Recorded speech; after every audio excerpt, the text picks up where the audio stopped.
My brother's girlfriend gave my schizophrenic ex-boyfriend private details about my pregnancy, and now my family's mad that I'm cutting her off after he crashed my baby shower claiming the baby is his. This story needs a lot of background to fully grasp how severe everything is, so buckle in. My ex-boyfriend Jake, 27 male, and I, 27 female, broke up a few years ago.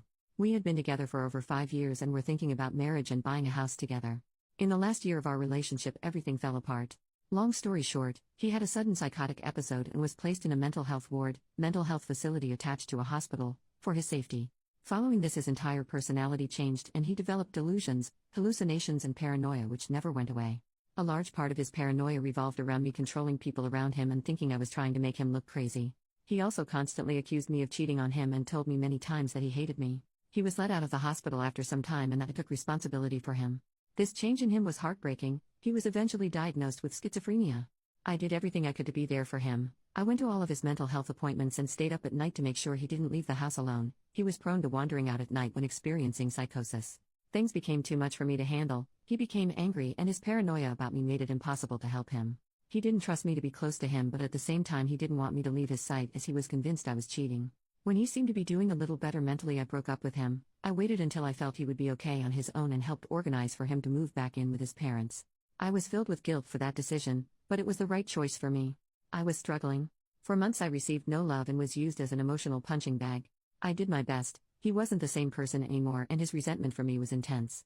Obviously this isn't the full breakdown of his mental health issues, as a lot of the things he went through are very personal. I never blamed him for what happened, but I needed to be happy and did what I needed to do. It was a messy breakup, but it went better than expected. We kept talking for a little while as friends. I think the entire time we kept contact he assumed we would get back together at some point. I continued helping him when I could. When I started a new relationship with my current partner Sam, 30 male, Jake had a really bad psychotic episode and threatened both of us. He accused me of cheating on him with Sam before we broke up, which makes no sense as I met Sam a while after we had broken up, and sent both of us intense messages. I managed to contact Jake's family, who got him the help he needed. Following this, I cut all contact with Jake. It was obvious that we couldn't maintain a friendship anymore. The only slight connection I have to Jake is my brother's girlfriend Jess, 29 female. Her and Jake have been friends for years and have maintained their friendship. She knows the entire background to our relationship and never chose sides.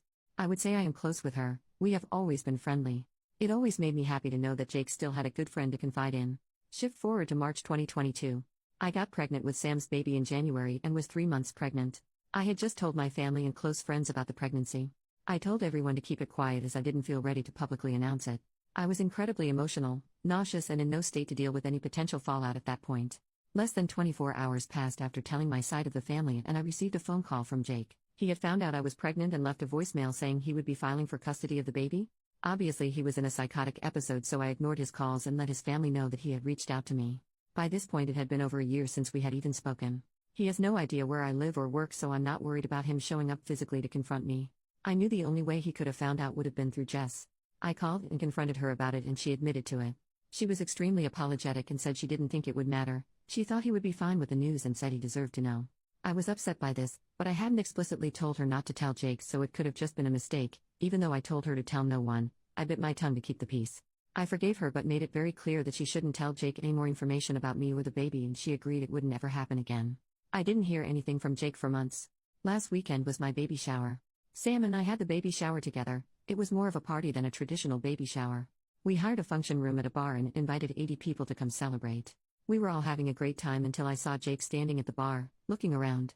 I managed to slip away without him seeing me and grabbed security to get him escorted out. The area had been roped off for us as a private function, so I simply told them he hadn't been invited. I watched as security approached him and asked him to leave. He was furious and started yelling, demanding to talk to me before he would leave. Sam and several friends went over to him to try and talk him down, but it only escalated. He screamed at Sam, claimed that he was the baby's real dad and that we had never really broken up. At this point I left to hide in the ladies' room until my mom came to let me know Jake was gone. He had eventually left after a little more screaming. I was mortified and we cut the baby shower short. I couldn't stop crying. It's now been a few days and I confronted Jess. She is the only person who would have possibly told him the location and time of the baby shower. I wasn't as kind on the phone with her this time. She admitted to telling him and apologized, but said how could I keep this a secret from him? I was furious and told her that she would no longer receive any news about me or the baby and that I would cut her out of my life. I'm not proud of it, but I screamed at her. I couldn't believe how irresponsible she had been. It wasn't her news to share. My brother called me after and asked me to forgive her. He knew she was wrong, but he didn't think he should also be punished for what she had done. He knew that by cutting her out, I also wouldn't be telling him any news about the baby.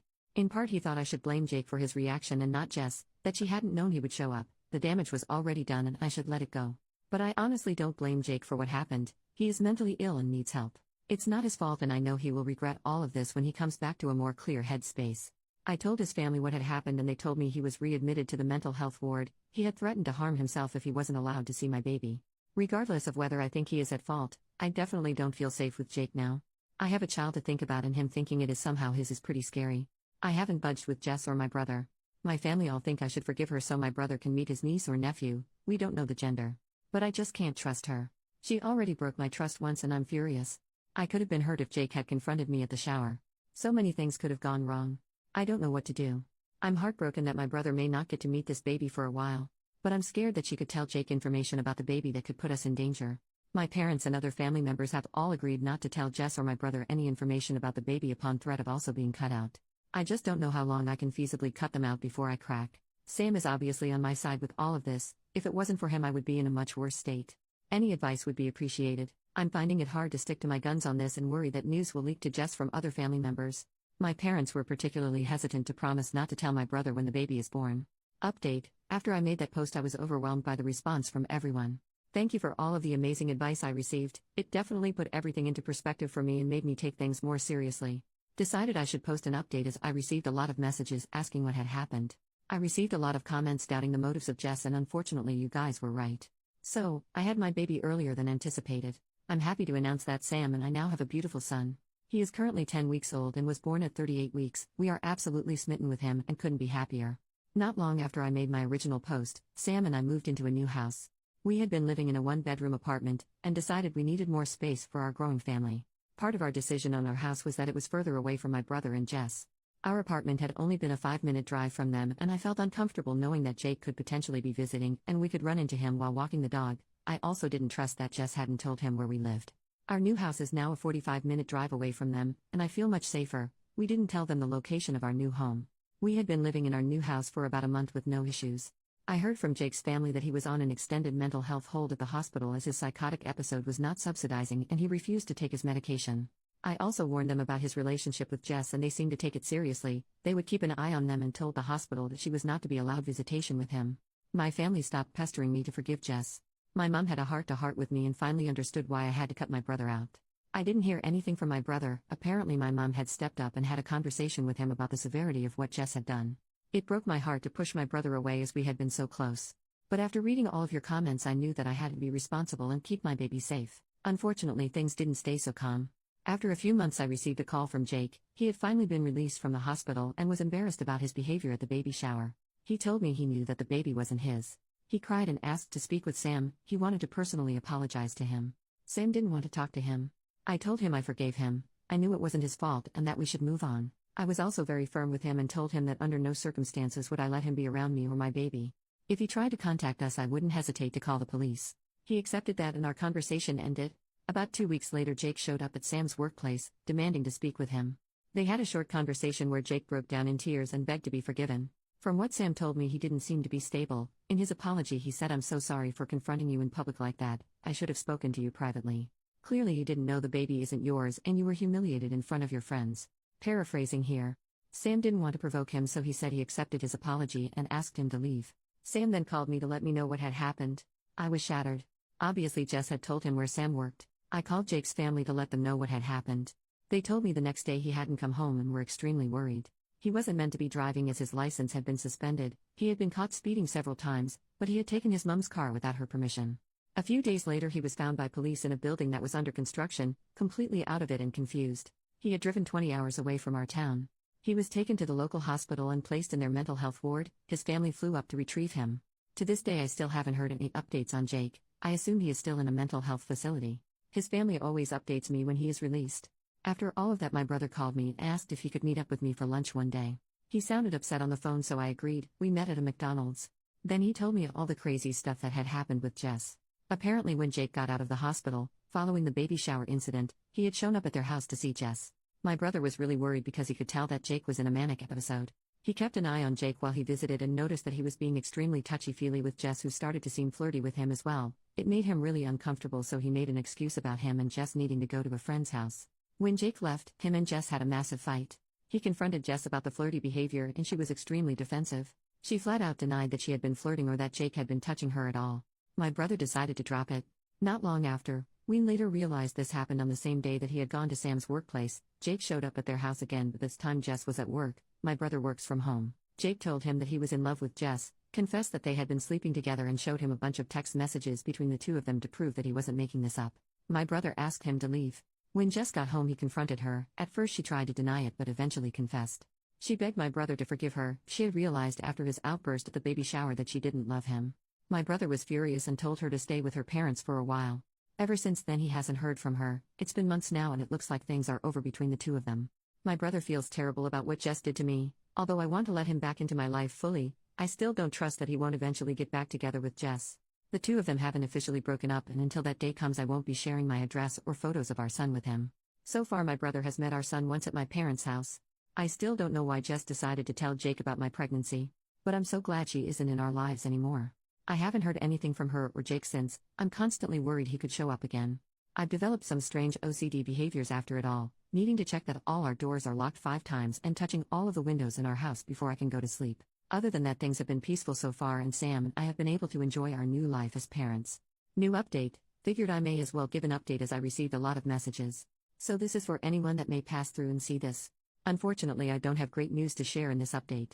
One good thing, my brother did officially break up with Jess. Our relationship is still strained after what happened, but we are able to talk and be civil now. Also, my life with Sam and our new baby has been amazing. Being a new parent is definitely hard, but I've been loving every second of it. I haven't gone back to work after my maternity leave. Thankfully, Sam makes enough that I can be a stay-at-home mom until I decide I want to go back. So on to the news with Jake. I didn't hear anything from him or his family for a while. I heard not long after making my last post that he was on a longer-term mental health hold and then had radio silence. I took that to be a good thing. Not hearing from him usually meant he was doing better. About a month ago I received a strange text from Jake at 2 a.m. I didn't see it until the morning. The message made no sense. He was talking about seeing someone who came back from the future, that he was being followed and needed to hide. He mentioned the movie director Christopher Nolan and how he had seen hidden messages in his movies and he was going to win $1 million with numbers that were hidden in his movies. Honestly, I've received similar messages from him before, so I wasn't too put off by it. I took a screenshot of the message and sent it to his sister so she knew he had contacted me. Then I kind of forgot about it. His sister didn't get back to me though, which I did find a bit strange. She normally messaged me back pretty quickly. 2 days later his sister called me. She was crying on the phone and asked me if I had received any other contact from Jake that night. I told her no. She explained to me that Jake had passed away that night. He unalived himself. Only hours after he had sent me that message. He had apparently sent the same message to about 20 people in his contact list. I don't know all of the details, but apparently that night he had managed to steal his mom's car again. She had been hiding her keys from him, but after ransacking the house he had found them. He went on a drive around the city. No one really knows the details of what he was thinking. But he rammed into another car and pushed them off the road. They slammed into a tree. Thankfully they weren't majorly injured. I later found out it was a young 17-year-old couple in the car. It was a hit and run. He apparently sped up behind them on a quiet road, hit them from the back and sped off. It was all caught on a dash camera. With the timeline we have, it seems he sent his message to everyone only 15 minutes after the accident. About 3 hours later he had passed away. I won't be sharing the details of that. His funeral happened and I decided not to go. With my complicated relationship with Jake, it just didn't feel right to me. One weird thing, Jess went to the funeral. I only know because she took a selfie crying at the funeral and posted it on Instagram with a caption preaching that we need to do more about mental health and supporting people. I was disgusted. It was incredibly hard to hear what had happened. I'm still processing it all. I feel guilty to admit this, but I also feel a sense of relief that my family doesn't need to be worried anymore. I do miss him though. I think I already grieved him when he changed in our relationship. It's hard to know he is physically gone. I can't even imagine what his family must be feeling. It's difficult for everyone involved. I'm so sad that it came to this. Obviously we all hoped he would make a recovery, that one day his psychosis and mania would just disappear completely. He was a good person, just a person that was impacted by mental health problems. I wish there had been a better outcome to all of this.